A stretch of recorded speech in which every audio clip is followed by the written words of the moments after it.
Welcome back to AI Unraveled, your strategic briefing on the business impact of artificial intelligence. If you have been following the conversation this season, you know we have been asking the tough C-suite questions about AI. Is it vibe revenue or real value?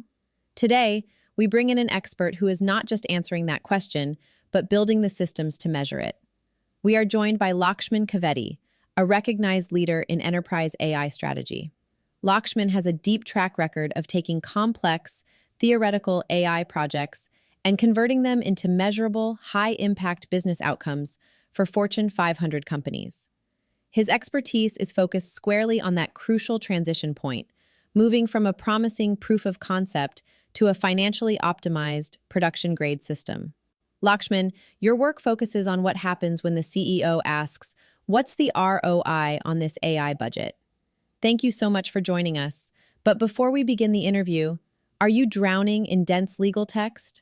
Jamgamind is the new audio intelligence platform that turns 100-page healthcare or energy mandates into 5-minute executive briefings. Whether you are navigating Bill C-27, Canada, or the CMS 0057F interoperability rule, USA, our AI agents decode the liability so you don't have to. Start your specialized audio briefing today at jamgamind.com. This podcast is created and produced by Etienne Noumen, senior software engineer and passionate soccer dad from Canada. Now, let's unravel the ROI of AI. Hello, welcome. I am Etienne Noumen. I'm the creator of AI Unraveled. I'm a senior software engineer in Calgary, Alberta, Canada. And today, our guest is Lakshman Kaveti. Lakshman is a recognized leader in enterprise AI strategy and deployment with a deep track record of complex theoretical AI projects and converting them into measurable, high-impact business outcome for Fortune 500 companies. So his expertise is focused squarely on that crucial transition point, moving from a promising proof of concept to a financially optimized production-grade system. Lakshman, your work focuses on what happened when the CEO asks, "What's the ROI on this $10 million AI budget?" Thank you so much for joining us. Thank you, Etienne, for having me. It's a pleasure to be here to discuss one of the probably most asked question, what's the ROI? Glad to be here discussing about unlocking the business value, how to measure ROI. Happy to share all of our experiences, what we have been doing with our clients, so on and so forth. So glad to be here. And yeah, what is ROI is probably one of the most frequent question asked by most of my clients, executives.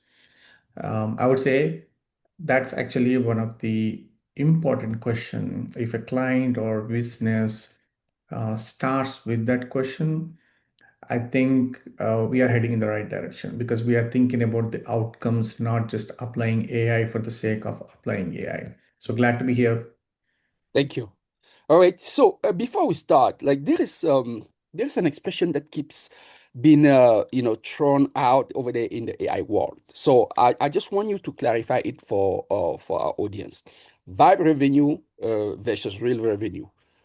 Can you just give us a snippet of what vibe revenue is and compare it with real value in ROI when we talk about AI? Yeah. So basically that touches upon like why are we doing even AI, right? Applying AI to unlock any value. Past couple of years, there was this phase where businesses were just applying AI without thinking too much. They were even spending a lot of money. I think that period has gone away. That mesh that you have on the left side is slowly fading away. Now the board conversations are about what does it mean to the business? Will it generate profits? Will it generate new revenue streams? If it's a B2C kind of business, will it lead to a better customer experience, better customer lifetime value? These are the things that are good questions and a lot more measurable. And that's how I see the differentiation. Yeah, that's good. So, continuing in that, like, let's talk about setting the ROI benchmark, right? Because to talk about revenue, you need to have a benchmark. So the ROI definition keeps shifting, right? So our Mhm. audience, yeah, after the like we had an episode about the viral revenue, and that was skeptical about the financial sustainability of AI.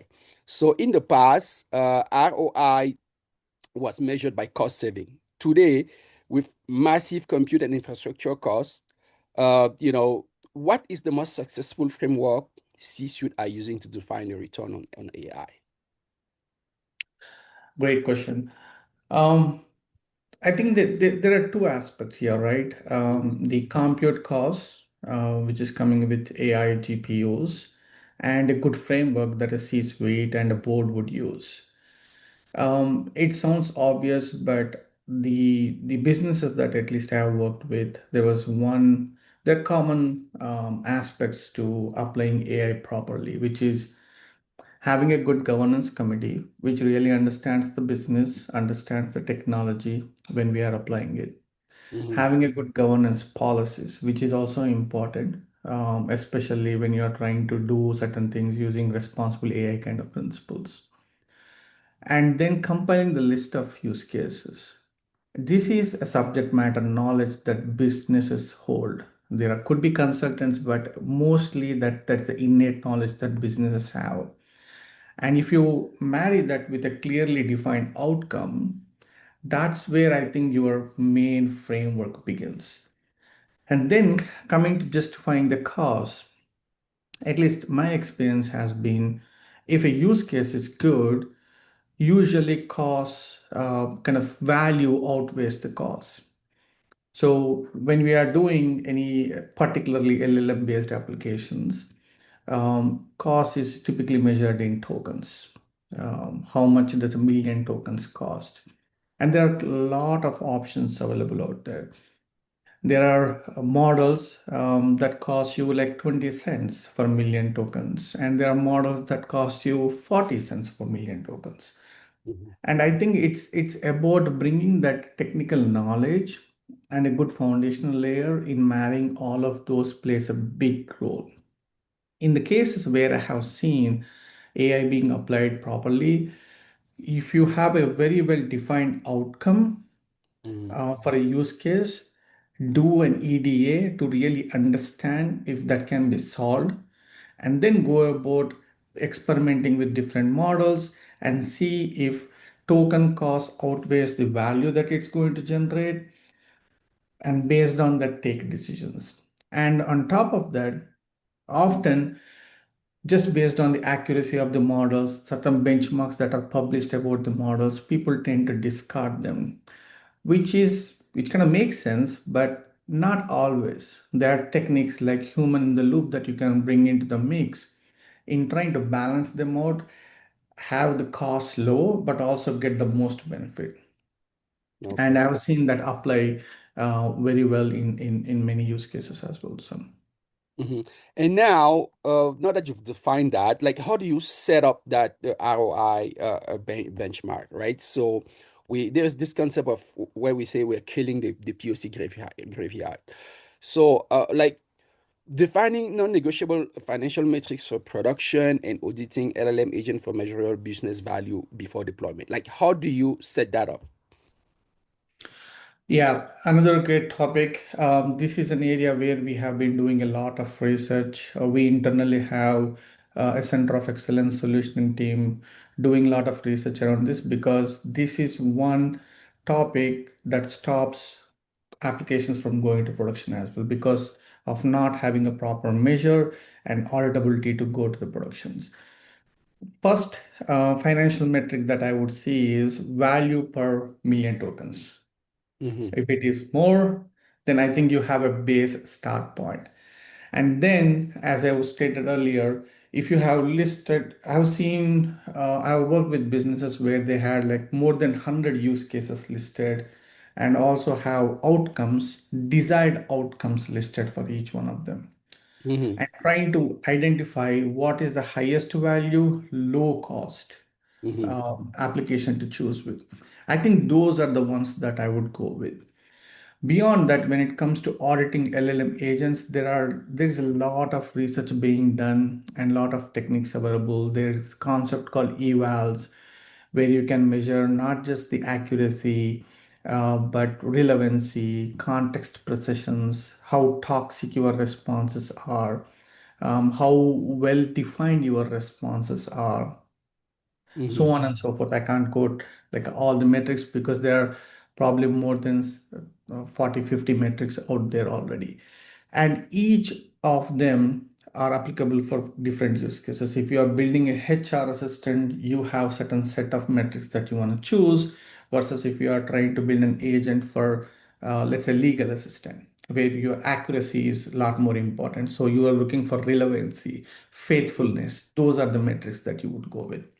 Mm-hmm. So auditing, usually a lot of organizations do POCs, but Mm-hmm. before going to production, have the synthetic data generated and identify the metrics, have a dashboard, and verify the outputs of the each input against this to see how good your responses are.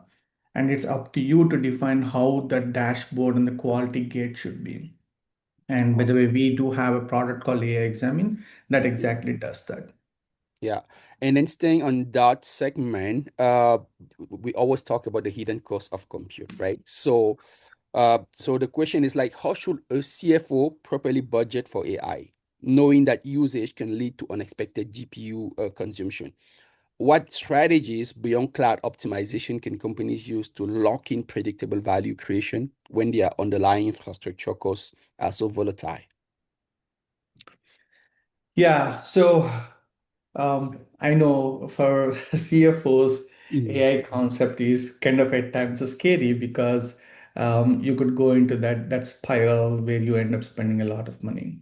Mhm. So I think starting with the list of use cases and desired outcomes is a first starting point. But that said, um, once you do a POC, having a proper observability Mhm. of the application to really understand how it is being used is a good start point, because if your GPU consumption is going up because of adoption, that is not necessarily a bad thing. That probably is a good thing. Mhm.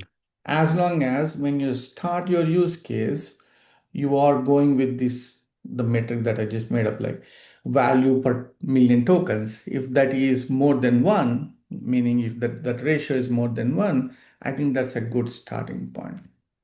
That Okay. said, Mhm. technically, there are a lot more other techniques. Mhm. So there are varied set of LLMs available. We are a Microsoft partner. We use Microsoft ecosystem a lot. In Azure Foundry, you have more than 11,000 LLM models available, and each one of them costs different. So Mhm. identifying the right one is going to be important. So for CFOs to make sure that there has been thought put in to ensure that the right model is picked, I think that's where their intervention is required. Yeah. And we Mhm. also were in situations where there is a defined usage. In that cases, I've seen people kind of have GPUs internally and start to use SLMs. Again, I don't recommend going in that direction. That is only a good direction if there is a regulation compliance and you know that there is a heavy GPU consumption for prolonged period of time and you know what the scale is. But long story short, there are a lot of techniques that one could apply. Yeah, yeah. And that brings us to our next segment, where we need to talk about, how do you unlock the productivity and value, right? So yeah, we always hear about the 10 times productivity myth. So I want you to expand on that a little bit. Like, where are you seeing quantifiable game-changing productivity gains right now? Is it in specialized roles like R&D, legal, or horizontal functions like customer service, HR? Can you please provide one specific example of an industry where you've seen a measurable 2 times or greater increase in a core business metric using AI? Sure, I would love to. So I want to say to start with across the board, whether Mm-hmm. it is a small, medium business or a fortune company, every sector, most of the departments have been affected or can leverage AI to their benefit. But that said, the good use cases that I have seen where it yielded results are in legal function, HR function, Mm-hmm. customer service, customer support, manufacturing, retail, e-commerce are a couple of sectors where I have seen it applied very well. As far as a specific example, um, Gen AI particularly has been used mostly to improve the productivity. Mm-hmm. And if it integrated very well into the operations, it can be of tremendous help. So there is a particular use case where we have helped. There's this website, it's an e-commerce website, and the content changes very frequently, and someone has been doing it manually Mm-hmm. because they capture the information, update all the products, do all those things.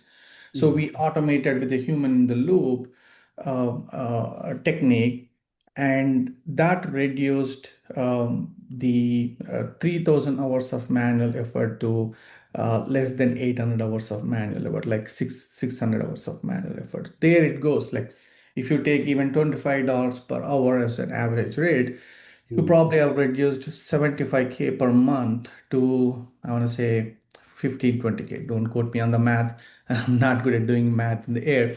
But, and the cost of running that application was roughly around 5K. That also addresses some of the compute cost questions that you asked earlier.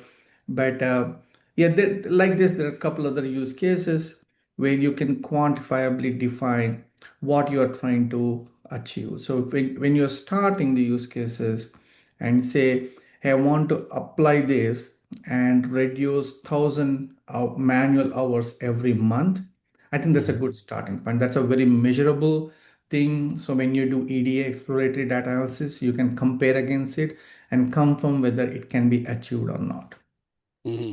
So you said something there about human in the loop, and I want us to get a little bit deeper into it because that's very important, right? So, like, it's a mistake to try and fully automate complex workflow. I've seen it myself. Like, for example, the Yeah. podcast that's created, I cannot do it without having a human in the loop. I have a lot of AI automation in it, but the Mhm. when you start doing it completely automated, you have a lot of the hallucination. I just don't see any way. Like it's better when there is a human in the loop.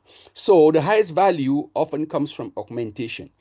Can you describe a successful example of a human in the loop AI workflow where the human's role, like it can be auditing, refining, or steering the agent, actually became the main driver of the ROI? Like how do you measure the productivity gain of a human being guided by AI versus a fully autonomous system? Yes. So the use case that I mentioned earlier, the updating information on the website. So when we did the POC, it came out with little over 90% accuracy. And that's not good enough. So you don't want to see something on the website with wrong verbiage or grammar mistakes or anything of that sort or incorrect information. Mm, So AI is not 100% right. yeah. So all we had to do was pull that information for someone to quickly review it. So now instead of writing, they are reviewing. Mm, So there it goes. That's how we were able to bring 80% efficiency. mm, And the another use case, this is more into the manufacturing, trying to reduce the downtime. So anytime there is an equipment is not working in optimal fashion against the performance curve, there is intervention required. And you could automate that. But if that was for a reason, it might have detrimental impact on what is being done. So what we have done is identify the anomaly, look at the documentation and all the things that I have done in past, make recommendations to operators instead of doing it ourselves.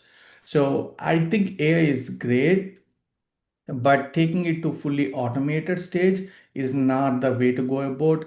It's a very good prescriptive technology at this moment. So marrying that prescriptive technology to automation, I think human in the loop plays a very big role.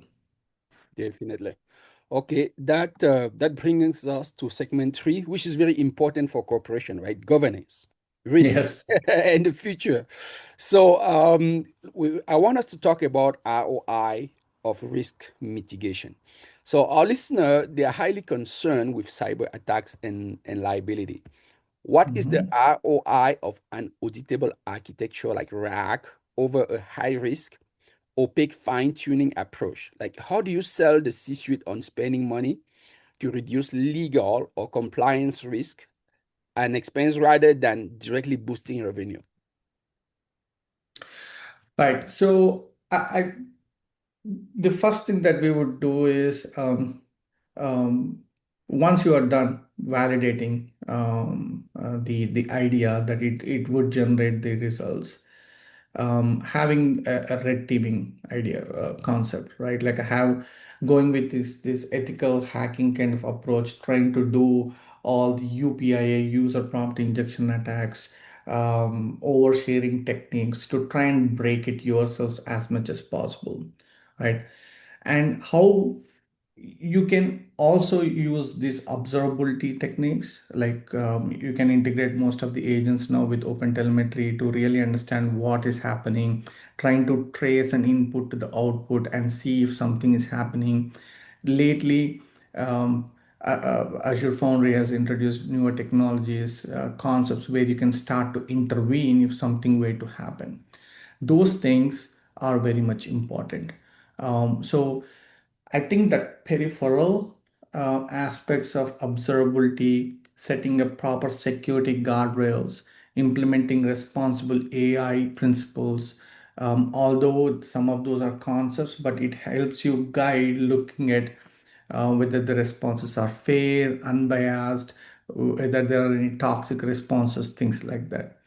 All of this will help make sure you don't run into any legal issues down the road or leaving a bad taste to the end user, that might hurt your brand reputation. So I would say having kind of red teaming and implementing responsible AI, have your CISO work in tandem with your AI engineers, data scientists when they are developing. These are all the good techniques for you to make sure that you are not at risk. Thank you for that. And our next question is always the long-term play. So if you are advising a CEO today on where to spend their AI budget, knowing that the investment must still be delivering measurable return in 3, 5 years, should they prioritize building proprietary data moats, which are of course expensive, or focus solely on agentic workflow using off-the-shelf models, which are cheaper today? Where is the better long-term ROI? Um, Great topic. I don't think them as mutually exclusive things. So, modes can be a competitive advantage for a business when you have all centralized. The data is structured very specific to you, that is Mhm, very kind of private to you and secure to you. So, you definitely have a competitive advantage. But what mhm, modes also do is help you get the quality data. So AI agent can be done with all the best principles in the world, but if your data that you are feeding it to it is not right, I think that's where you will lose the battle. So I think, at least my perspective, I don't see them as mutually exclusive thing. I think they can go in tandem. Experimentation is required. Trying to mhm, go after building more kind of smaller modes, more segmented. Lately, what we do is trying to build a small semantic model kind of concept where you identify a subsection or subdomain and build a data mode just for that, and then go about applying AI on top of that. So instead of going big bang, I would do it in an iterative style, iterative fashion, but bringing all the data from various systems into a mode, I think can be a huge value add as well. So although it's a vague answer, I think They are not mutually exclusive, according to me, but having them do in tandem is going to be helpful. One other thing that I would say is have a thorough AI platform that brings all the aspects like security, observability, quality measure, quality gates, etc. These all can make you kind of give you a very sophisticated system where you can rinse and repeat more AI agents for your Perfect. business. Yeah. Thank you. So another question on governance, mostly like an advice, like for the CEO listening who is under pressure to show measurable ROI from their Q4 AI budget, what is the single most impactful action they can take this week to transition their AI narrative from experimentation to enterprise value? Right. Firstly, I think it starts with asking the question, what does this mean? Like when someone embarks this AI project or trying to write an AI agent, what defining the outcome, trying to understand what the outcome is and clearly communicating is a good start. Mhm. And the other thing that I would highly advise is many a times I have seen when you're working with a specific set of data, small sample of data, testing against simple inputs and expecting the similar responses, everything works great. Mhm. So usually it is sometimes projected that POC is kind of a finish line. We just need to add components here and there and take it to production. But in reality, that's not how it is. In reality, POC is probably a validation and a start line, not the finish line. Mhm. So that's I think is going to be helpful, and have a platform. And you don't have to build a platform before you start an agent. If you are looking for results quickly, understand what are all the components required to take it to production. Because 70%, I think there are many percentages quoted in the market now, but good many of the POCs don't end up in production. So having that knowledge, what is required, what is your end goal, how do you get from A to Z? And by the way, POC is not Z, probably it's maybe D. So knowing that I think is going to be helpful. So having that ecosystem is going to be very, very helpful for CEOs. All right. Thank you, Lakshman. That's all the question I have for you. Is there anything else you want to share with our listener? Like anything that I don't know, I forgot to mention, something you want to talk about, your organization? Yeah, thoroughly enjoyed this discussion. Great topic. Mhm. I think the phase of experimentation and using AI just as a playground has gone away. I think now it's about applying AI Mhm. to yield good results. And if I compare, especially in the context of GenAI, not this traditional supervised and unsupervised machine learning algorithms, there is a lot of ecosystem available. I think trying to get educated in that area is going to be helpful, even for the business leaders. Knowing the possibilities is going to be helpful. And we, as a technology consultants, we help that bridge that gap, trying to marry the business and the outcomes. There is this technology consulting that is required. That's where we bring the value to the table. So it was an amazing conversation with you, Yeah. and appreciate the opportunity. Thank you for your time today. That was great. And yeah, let's stay in touch. I'll let you know when we are live. Thank you so Yes, much. sir. Yeah. Thank you. Have a good day. That wraps up our special interview with Lakshman Kaveti. The signal for today is measurement. As Lakshman highlighted, the era of experimentation is ending. We are entering the era of accountability. If your AI project cannot demonstrate a clear path out of the POC graveyard and into the P&L statement, it won't survive the next budget cycle. The winners in 2026 will be the ones who treat AI not as a magic trick, but as a measurable asset. Before we go, a reminder for the leaders listening. Are you drowning in dense legal text? Jamgamind is the new audio intelligence platform that turns 100-page healthcare or energy mandates into 5-minute executive briefings. Whether you are navigating Bill C-27, Canada, or the CMS 0057F interoperability rule, USA, our AI agents decode the liability so you don't have to. Start your specialized audio briefing today at jamgamind.com. This podcast is created and produced by Etienne Noumen, senior software engineer and passionate soccer dad from Canada. Please subscribe and share. Until next time, keep unraveling the future.